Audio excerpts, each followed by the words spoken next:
You're listening to an archived Cabral Concept podcast. After listening to this show, check out the most up-to-date podcasts available at stephencabral.com/podcasts or search directly on iTunes. And now, welcome to the Cabral Concept, where board-certified naturopath and integrative health practitioner Dr. Stephen Cabral shares how he was diagnosed at the age of 17 with a life-altering illness and given no hope for recovery. It was only after studying and traveling all over the world did he discover how to combine ancient Ayurvedic healing practices with state-of-the-art naturopathic and functional medicine to fully rebalance the body and re-energize it with life. It's time to discover how to get well, lose weight, and finally feel alive again. And now, here's your host, Dr. Stephen Cabral.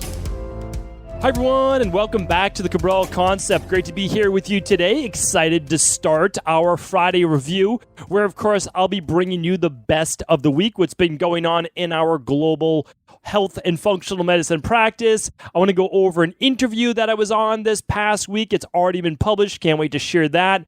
Some warnings about a certain drug that more than 15 million people, that's just the minimum amount, but at least 15 million people are using right now. That means that if it doesn't affect you, it's going to affect at least 2 or 3 other people, I'm sure, in your life. Pass this information along to them. I'll go over a couple products that I've really enjoyed using over the past week or so. A free documentary, just an hour long, that's it, that I want to share with you that I believe that you should check out as well. Again, share that and much, much more. So let's dive right into the show. So I don't want to go over, because I have so many great things I want to share with you today. So not too much that I want to go over today in terms of what's been going on in the practice. I'm telling you right now, and I hope that you listened last week where I gave a much bigger update. So I gave a behind-the-scenes update. Please check that out. It was over at 1274, stephencabral.com/1274. But what I'm doing right now is working with my team on really getting ready to launch some major things this fall.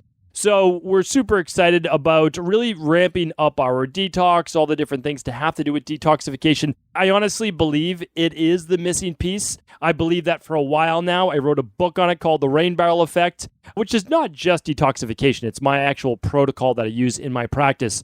Then I may break out in a future book as well and just kind of say like, hey, here's how I practice. And this is what we're doing with the integrative health practitioner and all of that. So people can read it in however they choose. But, the big thing is this, and it really rang true for me over the weekend. I was hanging out with my sister-in-law, my brother-in-law, their family. We were having a great time. And, I was just having this conversation with my brother-in-law. I was like, when's the last time that you think that your parents really sweat? Like really sweat. I know it's a real weird question. I'm a pretty weird guy, I guess. But here's the thing is like, think about that. When's the last time someone that you know, most likely your parents, maybe you, sweat? And I'm talking about really like full body sweat. Like you're just dripping with sweat. When's the last time? It has probably been years or decades for some people. Think about that. Sweating is a natural process that's essentially supposed to happen on a daily basis of how we're able to cleanse our body, to detoxify our body, to get stuff out that we don't want to be accumulating. This is how people's rain barrel continues to fill up. It's not just sweating, but think about it. There's 4 main outlets for the body. There's your stool when you have a bowel movement. How many people are constipated? A lot, right? Or there's also urine. People don't drink enough water, so they're not urinating enough. Sweat, and then huffing it off through our lungs, which is a smaller way, but it's still a way, and we get that through exercise, right? Breathing in enough, even just deeper breathing, which I did an interview with Dr. Belisa a while back on how to get into the lower lobes of the lungs. A colleague of mine, a good friend of mine, is one of the foremost authorities in the world. He's a specialist. He's a pulmonologist, and people are just not getting into the lower lobes of their lungs when they breathe. But when you exercise, you most likely are. And that's one of the great things about exercise. So, kind of a random conversation, but I'm telling you this right now, sweating, detoxification. I've done podcasts on saunas, all that great thing. I'll be talking about that more in the future. But random thought for the week, if you're not sweating, you're not working as well with detoxification. All right, one more thing that I want to go over too with you, and I'll always be giving you updates, but last week I gave such a big update that I say, hey, just tune into that show. You'll see what we have coming. in the future. The thing I'm most excited about is creating more and more webinars, which are going to be somewhere between like 30 and 40-minute videos of me teaching you on screen, kind of pulling everything together, saying, listen, if you're dealing with sleep issues, here's why. If you're dealing with thyroid, here's why. If you're dealing with adrenal, here's why. Viruses, here's why. Female hormone imbalances, here's why. Metabolism, weight loss, here's why. I'm just going to give it all to you. They're going to be completely free. I just need some time to kind of put them all together. So that is something I'm super excited about, but also a lot of product formulation. I've been formulating a lot this summer, a lot. I mean, like designing everything from the formulas we'll be using in upcoming systems, as well as reformulating and tweaking and always making better. Like that's it, always better.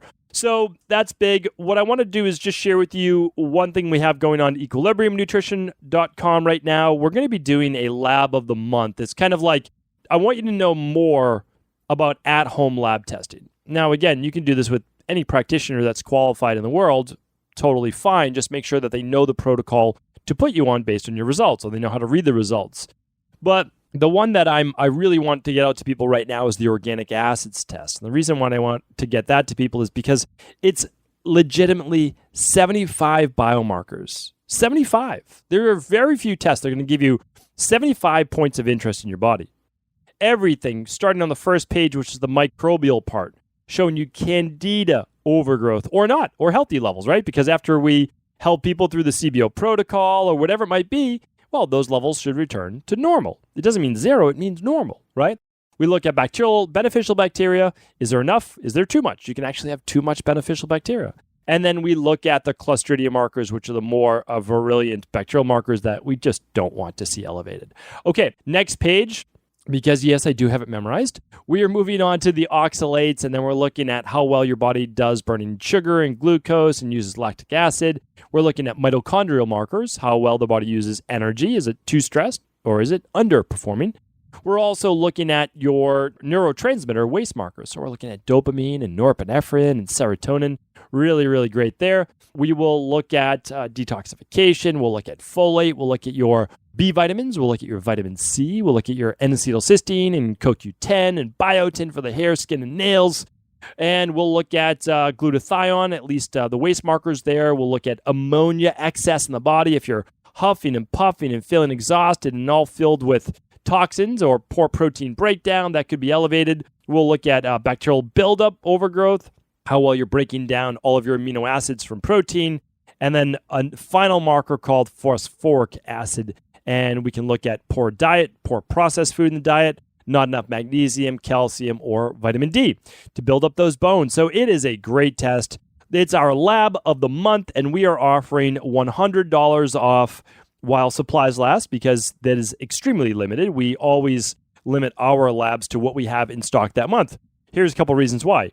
We can only do so many lab consultations in a month, so we're not going to oversell whatever these labs are. And the other thing is the $100 off, it can't be forever. Here's why. The lab actually charges us. These aren't our labs. So I want people to know that we will never be in the lab business. Like we don't create labs. It's just not our business. What we do is we read and interpret the lab results. And then we get on the phone with someone, if they purchase the lab through equilibriumnutrition.com. We go over their results because that's what you would want. Like I always do everything from the perspective of this is what I wish that I had when I was a 17-year-old kid and wish my parents had it, right? For me as a kid as well, that I'd be able to figure out what's going on. Someone could explain it to me, right? And then they could give me a protocol of exactly what I needed to do. Well, that's what we provide, all right? So we are offering now, this lab is our lab of the month, $100 off while supplies last. And that is over at equilibriumnutrition.com.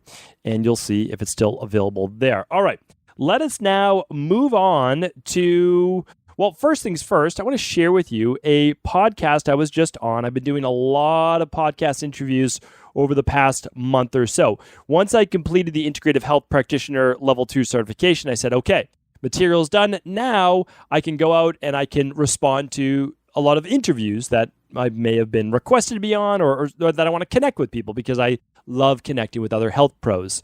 So that's what I've done. I've done a few interviews now, and this one was with Angela Perger, and her podcast is called Simple Ayurveda. You know I love talking Ayurveda.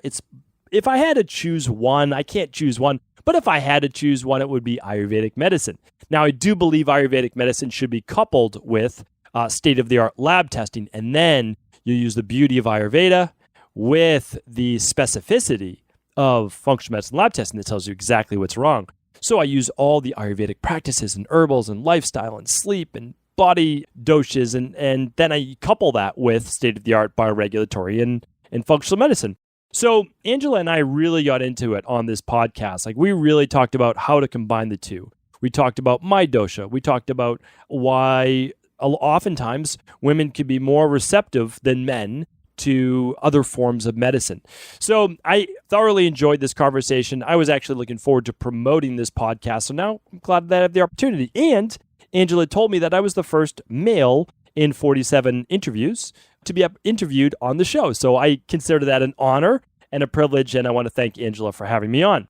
So I'll link that up in the show notes. Everything will be linked up today at stephencabral.com/1281. stephencabral.com/1281. We will link up the research coming up next. We'll link up Simple Ayurveda with Angela's podcast. Episode number 47 is what I was on. If you follow me on Instagram, I already linked that up this week. And I'll link up her show right there. You'll be able to go right to it on her webpage. And let's now move on. All right, I'm going to give you this warning first. So the warning is this, and I'm telling you right now, if you've been listening to the Cabral Concept podcast for some time now, this should come as no surprise. I gave you the warning on aspirin. So I hope that you go back, and you can just go to stephencabral.com/podcast and just type in aspirin if you want, and you'll find the warning there. I've done this for many, many drugs out there. And now, why am I doing it for drugs that are easy to get over the counter?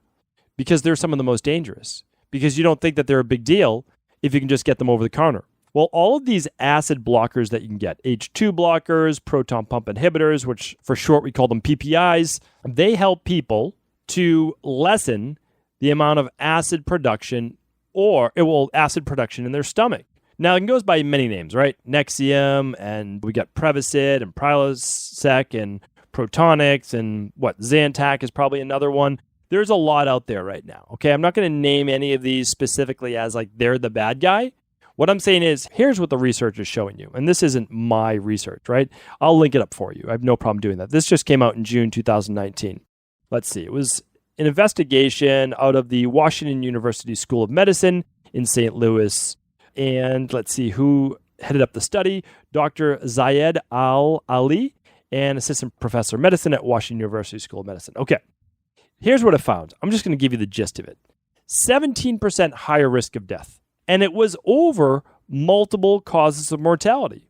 That means it didn't just raise it in one area, such as heart attack.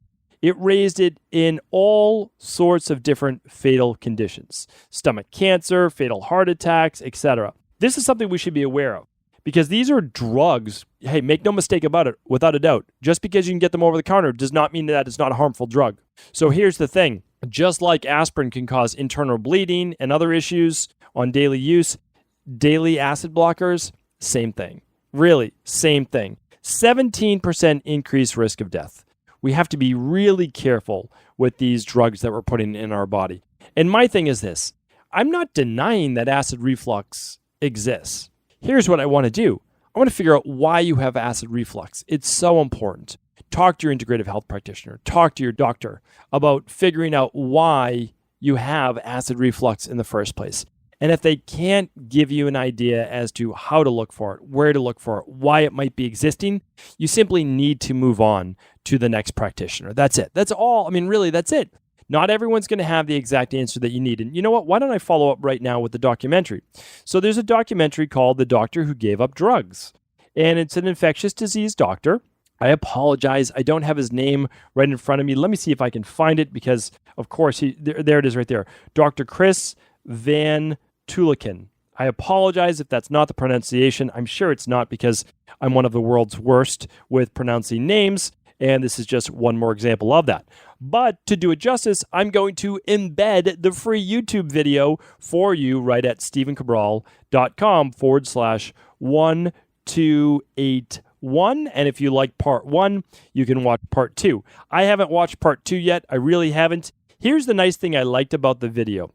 Here's the nice thing, is that they're showing you the needlessness of all these drugs we use. But it is unbiased from the perspective that when people come into their doctor's office and they may have a bacterial infection, their doctor really has to give you an antibiotic, or they're liable because something serious could really happen. That's the problem. He's trying to figure out a solution as to be able to discern, is it a virus or is it a bacterial infection?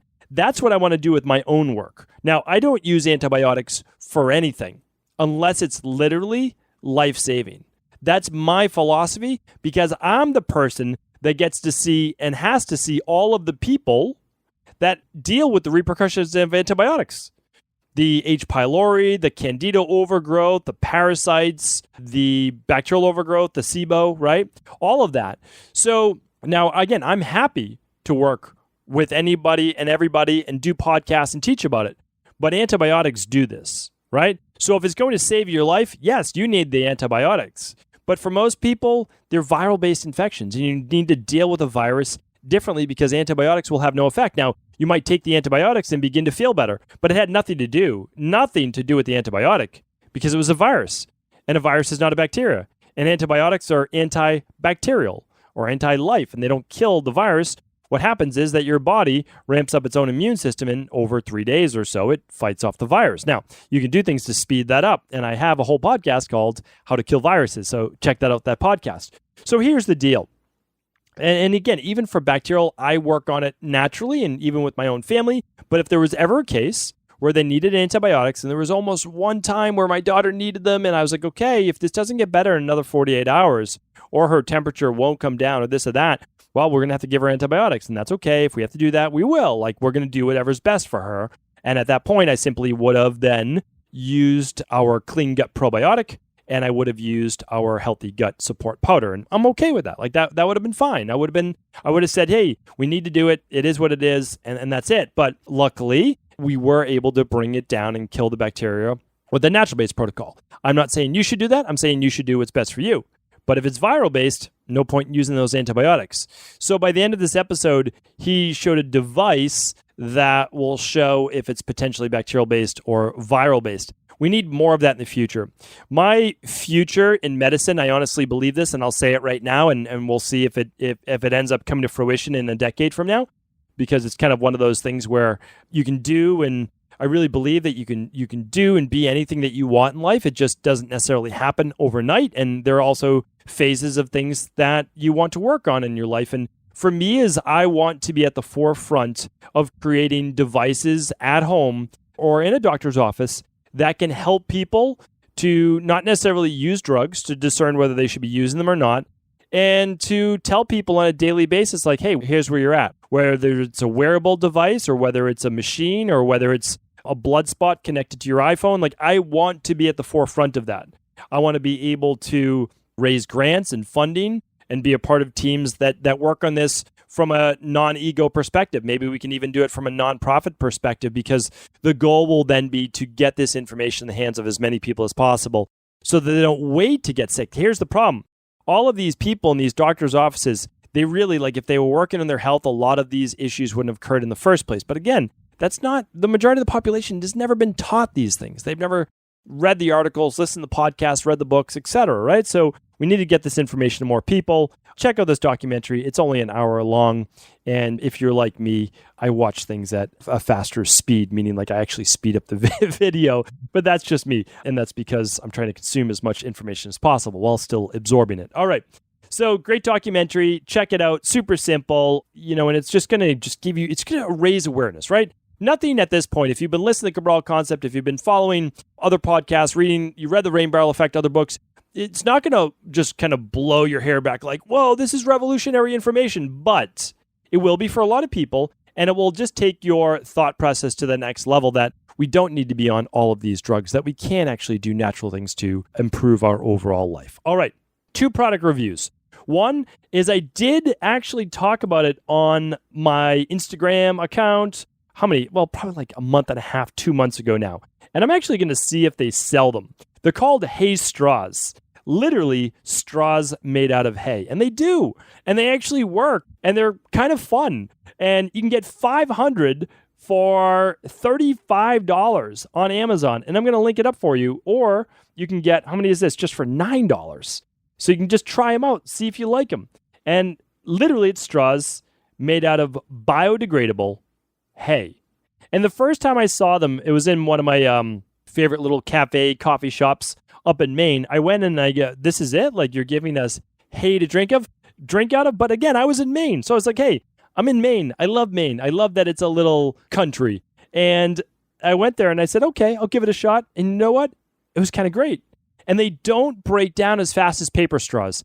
And I know that I should like them. I can't get into paper straws. I don't like drinking out of them. They get soggy. They start to fall apart. I kind of taste the straw after a few minutes because it started to break down already.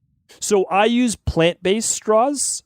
Ones, I don't believe in using plastic straws at all. Someone has plastic straws, I just won't use it anymore because, again, I did a podcast. You can probably find it by going to stephencabral.com/podcast and type in plastic straw. That's a little experiment. Let's see if I can find that right now. The research on it is shocking. Trillions of straws just end up in our water and our landfills. We don't want to be using them. But at the same time, I kind of like drinking my smoothie out of a straw. It's just one of the things that I enjoy doing. Now, when I bring it to work, a lot of times I will just drink it out of a mason jar. But iced coffee, if I were to do one of those, same thing. Okay, let's see if I can find it. Could be on episode 1170, but I'm not sure. No, it's not on 1170. Well, someone may be able to find it. We'll link it up on Instagram, and it was on the trillion straws, basically, that we go through on a yearly basis. Okay, so hay straws could be a fun one for you. It's definitely something to talk about with friends, especially if you're giving out hay straws. And I just found them for $9 on Amazon. I'm going to link it up for you. Literally made up out of cleaned, biodegradable, natural wheat stems, it says. Okay, you're not going to eat it. You're just going to drink from it. And that's that. All right, the next one I want to share with you is this. And I just used this product for the very first time. Again, I am someone that practices Ayurvedic medicine. I'm someone that practices the Ayurvedic lifestyle. And the predominance of my diet is vegan. So there's no doubt about that. You know, if I leaned one way or the other, it would be vegetarian diet for the most part. Sometimes I eat a little bit of meat. And I'm always honest with people. Sometimes I eat a little bit of fish. Once a week, I typically eat 2 eggs. And a couple times a week, I do use ghee. And for the most part, I use olive oil as my healthy fat. If I looked at my total overall diet, it would be 90+%, maybe 95%. I don't know how exactly we can measure that of a vegan-based diet.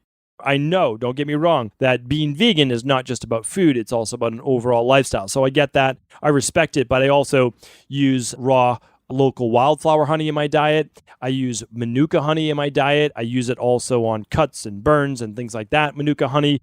So I try to be as conscious as I can with food, conscious of what I can with the environment, conscious as I can with animals and everything around me. But again, this is a non-vegan product. So if you're vegan, you're not going to be using this. But for everyone else, if you choose to use ghee, this is a great product. I've recommended ghee many times in the past. This one is by Gold Nugget Ghee. That's the name of the company. It is a full year pasture-raised product, high in omegas, high in CLA, which means it's good for the metabolism. It's good for getting those omegas up, and it has vitamin A and vitamin K2, which is one of the most preferred forms of vitamin K. It also has your medium chain triglycerides in there. Really enjoyed it. They were not overpowering taste, and I didn't know how I was going to feel about this, this Claire. It's basically white-colored goat-based ghee. It had very light flavor, almost no flavor at all. So if you're someone like, I just don't like the taste of like a ghee because it's a little bit more of a nutty, earthy-based flavor, the goat-based ghee tasted fantastic. So really high rating as well on Amazon. And for all of you keto people out there, it is keto safe. All right. So I'm going to link that up. Of course, I bought both because you know that I love my natural health foods. So I bought the cows-based one and I bought the goat-based one, and they were both fantastic. All right. I'll link those up by Gold Nugget Ghee, and they are, of course, organic as well. I believe that is it for the day. Thank you so much for tuning into the podcast. I appreciate you. please do feel free to share this show with anyone you believe it can serve. And don't forget to tune in for our weekend host calls tomorrow and Sunday, where we answer our community's questions. Again, have an amazing weekend. Thank you so much. Take care. Did you know that the body really only becomes sick or imbalanced in only 2 ways? Over time, you become deficient in vital nutrients, and you also accumulate toxins internally and from the environment. As those nutrients diminish and you increase your total toxic load, your body then begins to show the first signs of dis-ease. It's actually quite predictable, and the good news is that if we know how you began to fill up that proverbial rain barrel, we also know how to empty it to begin the healing process. I was fortunate enough to learn this ancient healing process from my mentor after suffering from debilitating diseases for close to a decade. It was only when I began to implement these techniques did I finally overcome my illnesses and go on to live a life of energy and vitality that I now enjoy. I'd like to share with you now what I discovered after traveling all over the world and how to combine the best of ancient healing wisdom with state-of-the-art science. Allow me to teach you exactly how I've been able to help over 250,000 people to empty their rain barrel and begin to transform their body and lives into what they've always hoped they could be. To get your copy of the international bestseller, The Rain Barrel Effect, simply go to stephencabral.com/rainbarrel.